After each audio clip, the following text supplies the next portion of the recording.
Reconstructive surgery என்பது நோய் பாதித்த உறுப்புகளை அகற்றிய பின் அந்த இடத்தில் ஏற்பட்ட குறைபாட்டை சரி செய்யப்படும் மறுசீரமைப்பு அறுவை சிகிச்சையாகும். அமெரிக்கா, இங்கிலாந்து, ஐரோப்பா போன்ற நாடுகளில் பிளாஸ்டிக் சர்ஜரி துறையில் இந்த ரீகன்ஸ்ட்ரக்டிவ் அறுவை சிகிச்சை மிகப்பெரிய பங்கு வகிக்கிறது. மார்பக கேன்சர் பாதித்த பெண்களுக்கு அறுவை சிகிச்சை செய்து மார்பகங்களை அகற்றிய பின் மார்பக மறுசீரமைப்பு ரீகன்ஸ்ட்ரக்டிவ் செய்வதை அந்த நாடுகளின் அரசு மற்றும் மருத்துவ காப்பீட்டு நிறுவனங்கள் பின்பற்றுகின்றன.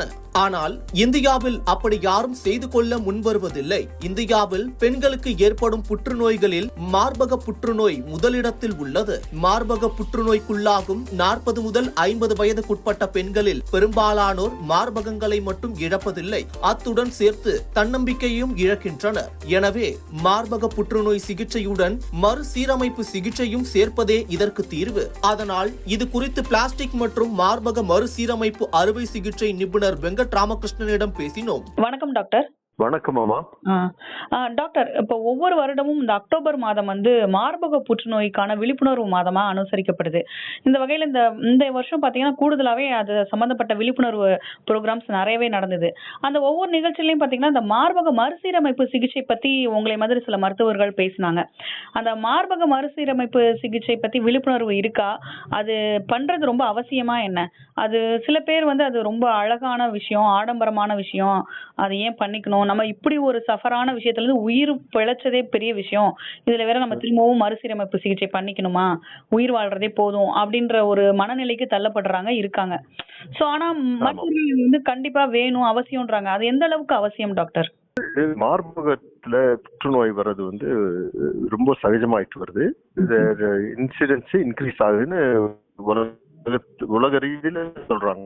இந்தியாலயும் அப்படிதான். இப்போ புற்றுநோய் உமன் புற்றுநோயிலேயே 30% மார்பக புற்றுநோய். சோ இப்போ அதுல பெரும்பாலும் 40 இருந்து 50 வயசு லேடிஸ்க்கு தான் அது அஃபெக்ட் ஆகுது மோஸ்ட்லி. இன்னைக்கு இருக்க ட்ரீட்மெண்ட் பிரகாரம், அதாவது சர்ஜரி, ரேடியோ தெரப்பி, கீமோதெரப்பி எல்லாம் ஒழுங்கா பண்ணா ஏர்லி கேன்சர் ஸ்டேஜ் 1, 2, ஈவன் 3 நல்ல கியூர் பண்ணி அவங்க 20, 30, 40 வருடங்கள் நல்ல வாழ்க்கை நடத்தலாம். அதுக்கப்புறம் சோ அந்த நம்பிக்கை, அதாவது மார்பக நோய் வந்த உடனே எதுக்கு எதுவும் பண்ணணும், இது உயிரோட இருக்கிறதே பெருசு அப்படின்னு நினைக்கிறது நார்மல் தான். ஆனா அது எவிடன்ஸ் இல்லை. அதாவது பலர் மார்பக புற்றுநோய்க்கு அப்புறம் நல்லா வாழ்க்கை நடத்துறாங்க.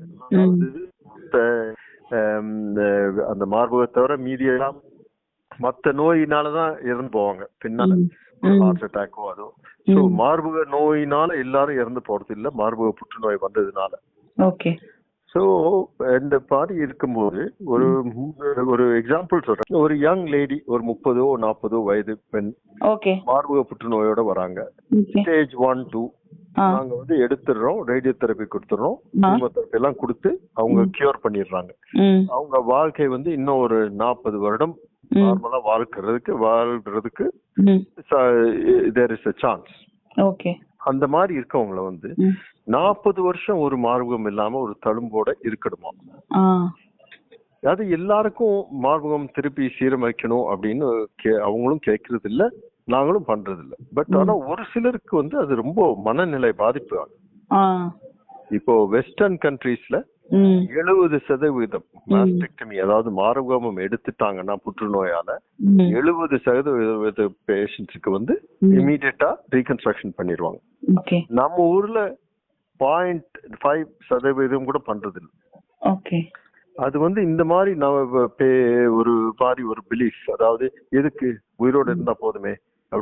இப்போ முகத்துல ஒரு தழும்பு இருக்குமா ஒரு பொண்ணுக்கு, எல்லாரும் சொல்லுவாங்கல்ல, போய் பிளாஸ்டிக் சர்ஜன் பார்த்து அந்த ஸ்காரை சரி பண்ணிக்கோங்க அப்படின்னு சொல்லுவோம். ஏன் இந்த மார்பக இது மட்டும் நம்ம சொல்ல மாட்டேங்கிறோம்? ஏன்னா நம்ம பாக்குறது இல்ல, அதாவது சொசைட்டி பாக்குறது இல்ல. ஆனா அந்த லேடி தினம் பாக்குறாங்க. அந்த லேடி தினம் நடக்கும்போது கூட ஒரு பிளாஸ்டிக் ஒரு ப்ராஸ்தீசிஸ் வச்சிருந்தாங்கன்னா அது வருஷம் அந்த ஒரு அன்கம்ஃபர்டபுளா இருக்கும். ஸ்விமிங் போக முடியாது. தினம் குளிக்கும் போது அவங்களுக்கு தெரியும் ஒரு மார்பகம் இருக்கு, ஒரு மார்பகம். இது காஸ்மெட்டிக் சர்ஜரி இல்லை, அது அழகு சாதன சர்ஜரி இல்லை. இது ஒரு ஊனத்தை சீரமைப்பு படுத்துற சர்ஜரி. Okay doctor. இது இது ஒன் கைண்ட் ஆஃப் டிரான்ஸ்பிளான்டேஷன் மாதிரியா, இல்ல இது எப்படி வைப்பாங்க, அவங்களுக்கு எப்படி கிரியேட் பண்ணுவீங்க நீங்க? இன்னொரு 2 விதமா பண்ணலாமா. ஒன்னு இம்ப்ளான்ட், அதாவது சிலிக்கன்ல ப்ராஸ்தீசிஸ் பிரஸ்ட் மாதிரி இருக்கும், அத தோலுக்கடியில வச்சு பொருத்திடுறது. அதாவது ஆபரேஷன் மாஸ்டெக்டமி, அதாவது மார்பகம் எடுக்கும் போதே அந்த மார்பகத்தை எடுத்துட்டு அந்த இடத்துல அத கீழே தோலுக்கடியில பொருத்திடுறது. 2வது விதம் வேற இடத்துல இருந்து ஃபேட் எடுத்து, அதுதான் இப்போ பெரும்பாலும் பிரபலமா நடக்கிறது. அதுதான், அதாவது அவங்க உடம்புல இருந்தே எடுத்து வேற இடத்துல இருந்து எடுத்து வைக்கிறதா. யூசுவலா அப்டமன், அடி வயிற்றுல யூசுவலா பிரெக்னன்சிக்கு அப்புறம் கொஞ்சம் எக்ஸஸ் ஃபேட் இருக்கும். ஓகே. அந்த ஃபேட்டை வச்சு இப்போ பிரஸ்ட் உருவாக்குறது. Okay okay doctor. இது பத்தின விழிப்புணர்வு இருக்குன்னு நினைக்கிறீங்களா? நம்ம இப்போ இது மார்பக புற்றுநோய் பத்தி யாரும் வெளியில அவ்வளவா சொல்றதும் இல்ல, முன்னுக்கு அவங்க ப்ரிகாஷனா சிகிச்சையும் எடுத்துக்கிறது இல்ல, டெஸ்டும் எடுத்துக்கிறது இல்ல. பட் இப்ப அதுக்கப்புறம் அடுத்த ஸ்டேஜ்ல அவங்களுக்குலாம் இதை பத்தி அறிவுறுத்தப்படுதா, சொல்றாங்களா? சொன்னா அவங்க அக்செப்ட் பண்றாங்களா? அப்படியே அக்செப்ட் பண்ணாலும் மருத்துவ செலவு எவ்வளவு ஆகும்? சில பேருக்கு பண்ணிக்கலாம்னு தோணும், பட் அதுக்கான செலவு ரொம்ப ஜாஸ்தியா இருக்குமா அப்படின்ற விஷயம் எல்லாம் சொல்லுங்க டாக்டர். இப்ப மார்பக புற்றுநோய் பற்றி விழிப்புணர்வு இருக்கான்னு நீங்க கேக்குறீங்க. கண்டிப்பா இருக்குமா. It's much better. ஒரு 10 வருஷத்துக்கு முன்னாடி இருந்ததுக்கு இப்போ ரொம்ப பெட்டர். இப்போ நம்ம அக்டோபர் மார்பக புற்றுநோய் விழிப்புணர்வு மந்த்னே யாரும் பேசவே, நீங்களும் பேசியிருக்க மாட்டீங்க மீடியால, நாங்களும் பேசினது இல்ல. இப்ப எல்லாரும் பேசுறோம். அது விழிப்புணர்வு இதை விட நிறைய வரணும். ஆனா இப்போ இருக்கிறது இப்ப ஒரு அளவுக்கு பெட்டர். ஒரு 10 வருஷத்துக்கு இருந்ததுக்கு இப்போ நிறைய விழிப்புணர்வு இருக்கு. ஆனா மார்பக சீரமைப்பு அத பத்தி ரொம்ப கம்மி. அதுக்காக தான் இப்போ இந்த October 15th world breast reconstruction day அப்படின்னு கொண்டாடினது. இந்த விழிப்புணர்வை ஏற்படுத்துறதுக்காக தான் நாங்க இது பண்றோம். நான் அங்க இங்கிலாந்துல இதே இந்த துறையில இருந்ததுனால இப்போ இந்தியாவுக்கு வந்தப்புறம் இந்த முயற்சியில இறங்கி இருக்கேன். இன்னும் ஒரு டாக்டரா நீங்க இது மாதிரி இந்தியால இந்த தமிழ்நாட்டுல யாருக்காவது பண்ணிருக்கீங்களா டாக்டர்? இந்த நிறைய பேருக்கு பண்ணிருக்கோமா. 100 பேருக்கு மேல ஒரே இடத்துல கூடி 15ஆம் தேதி கொண்டாடணும் அந்த பிரஸ்ட் ரீகன்ஸ்ட்ரக்ஷன் அவேர்னஸ் டே.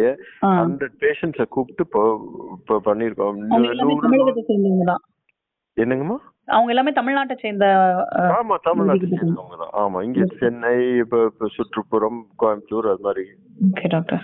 இப்போ இது திருமணம் ஆகிறதுக்கு முன்னாடி நீங்க சொன்னீங்க 30 வயது உள்ள ஒரு பொண்ணு அவங்களுக்கு இந்த மாதிரி பாதிக்கப்பட்டிருந்தாங்கன்னு. பட் அந்த மாதிரி இருக்கவங்க திருமணம் ஆகிறதுக்கு முன்னாடி அவங்களுக்கு இந்த மாதிரி ஒரு பிரஸ்ட் கேன்சர் வந்துருச்சு, அதுக்கப்புறம் அவங்க மார்பக சீரமைப்பு சிகிச்சை பண்ணிக்கிட்டாங்க அப்படின்றப்போ திருமணம் பண்ணிக்கலாமா? திருமணத்துக்கு அப்புறம் அவங்க நார்மல் லைஃபை லீட் பண்ண முடியுமா? கண்டிப்பாமா. திருமணம் அப்புறம் நார்மல் லைஃப், பிரஸ்ட் இருந்தாலும் இருளாக்கியும் மற்ற ஆர்கன்ஸ் எல்லாம் நார்மலா தான் இருக்கும். அதாவது ஓவரி, ஒரு இது பிரெக்னன்சிக்காக யூட்ரஸ், அதெல்லாம் ஒண்ணுமே அஃபெக்ட் ஆகாது. இந்த மறுசீரமைப்பு சிகிச்சைனால எந்த ஒரு சைடு எஃபெக்ட்ஸும் வராது. அவங்க நார்மல் வாழ்க்கைக்கு தடங்களா எதுவும் இருக்காதுமா. இது பண்ணாலும் தழும்பு இருக்கும், ஒரு கொஞ்சம் டிஃபரன்ஸ் இருக்கலாம், அந்த மாதிரி சைடு எஃபெக்ட்ஸ் இருக்குமே ஒழிய ஒரு பிரஸ்டே இல்லாட்டி இருக்கிற மாதிரி இருக்காது. Okay doctor. இப்போ நீங்க இது சம்பந்தமா உங்களோட பேஷண்ட்ஸ் யார் விஷயமாவது சொல்ல முடியுமா? நீங்க ஒரு 100 சிகிச்சை பண்ணிருக்கீங்க இது சம்பந்தமா அப்படின்னு சொல்லிருக்கீங்க. இந்த மார்பக சீரமைப்பு சிகிச்சை மூலமா ரெக்கவர் ஆன ஏதாவது உங்க மைண்ட்ல இருக்கிற ஒரு ஸ்பெஷல் கேசஸ் ஏதாவது சொல்ல முடியுமா டாக்டர்? பலருமா நம்ம ஊர்ல எல்லாமே ஸ்பெஷல் கேஸ் தான். ஏன்னா இந்த மார்பக சீரமைப்பு விழிப்புணர்ச்சி இல்லாததுனால அவங்க நம்ம கிட்ட சேரும் போதே அவங்க ரொம்ப கஷ்டப்பட்டு தான் வராங்க. ஐயோ மார்பகத்தை எடுக்க போறாங்க, எனக்கு எப்படி இருக்க போறேன் அப்படின்னு நினைச்சு வரவங்க தான் வருவாங்க. சாதாரணமா யங் பீப்புள் தான் மோஸ்ட்லி. ஒரே ஒரு பொண்ணு இப்போ இந்த மீட்டிங் வச்சப்போ 7 பேர் பேசினாங்க. அவங்கள ஓப்பனா பேசினாங்க, நாங்க பண்ணிருக்கோம் அப்படின்னு சொல்லிட்டு அவங்க எக்ஸ்பீரியன்ஸ். அதுல ஒரு லேடி சொன்னது ரொம்ப மனசுல எனக்கு பதிவானது. அதாவது அவங்க சொன்னாங்க, அவங்க ஃபர்ஸ்ட் மார்பகத்தை எடுத்துட்டாங்க, எடுத்துட்டு மார்பகம் இல்லாம 1 வருஷம் இருந்தாங்க. அப்புறம் என் கூட பார்த்து இந்த மாதிரி ஆபரேஷன் பண்ணிட்டாங்க மார்பக சீரமைப்பு. அவங்க சொன்னாங்க என்னோட ஃபெமினிட்டி, அதாவது என்னுடைய அதை எப்படி தமிழ்ல சொல்றதுன்னு தெரியலமா, அவங்க பெண்ணா ஒரு ஃபீலிங் இருக்கிறது வந்து மார்பகத்தை எடுத்ததுனால இல்லை, அதை வந்து பறி கொடுத்துட்டேன், அதை நீங்க சரி பண்ணி கொடுத்ததுக்கு ரொம்ப தேங்க்ஸ் அப்படின்னு சொன்னாங்க. அது ரொம்ப டச்சிங். அதாவது அது அவங்களுக்கு எவ்வளவு அந்த லேடிக்கு எஃபெக்ட் ஆயிருக்குன்னு நமக்கு அப்பதான் புரியுது. ஓகே ஓகே டாக்டர், இப்ப இது இன்னும் எந்த அளவுக்கு விழிப்புணர்வு இருக்கணும்னு நினைக்கிறீங்க? இன்னும் மக்களுக்கு அதை பத்தின மார்பக மறுசீரமைப்பு சிகிச்சை இன்னும் அவங்களுக்கு எந்த அளவுக்கு ரீச் ஆகணும்னு நினைக்கிறீங்க? Every lady must know breast cancer பத்தி தெரியணும். அதாவது ஒரு லம்போ, ஒரு சின்ன ஒரு குழி மாதிரி தோல்ல வரதோ, இல்ல அந்த நிப்பிள் மார்பக காம்பு உள்ள போறது, அது மாதிரி ஏதாவது சேஞ்சஸ் இருந்தா செக் பண்ணணும். புற்றுநோயை ரூல் அவுட் பண்ணணும். புற்றுநோய் இருந்தா அதை ட்ரீட்மெண்ட் பண்ணணும். ஆனா அந்த மாதிரி ட்ரீட்மெண்ட் பண்ணும்போது அவங்க ஒரு புற்றுநோய் ஸ்பெஷலிஸ்ட் சொல்றாங்க, அதாவது நாங்கள் உங்க மார்பகத்தை எடுத்தா தான் இந்த கேன்சரை கியூர் பண்ண முடியும் அப்படின்னு சொல்றாங்க. அந்த நேரத்துல அவங்க ஸ்பெஷலிஸ்ட் கிட்டயே கேட்கணும், மார்பகத்தை சீரமைக்க முடியுமா, அதை எக்ஸ்ப்ளோர் பண்ணணும். அது எல்லாருக்கும் சேர்ந்து வராது. சிலர் சொன்ன உடனே சரி வேணான்னு சொல்றவங்களும் இருப்பாங்க. ஆனா அட்லீஸ்ட் அவங்களுக்கு அந்த ஆப்ஷன் இருக்கணும். Okay okay doctor. Okay, thank you so much doctor.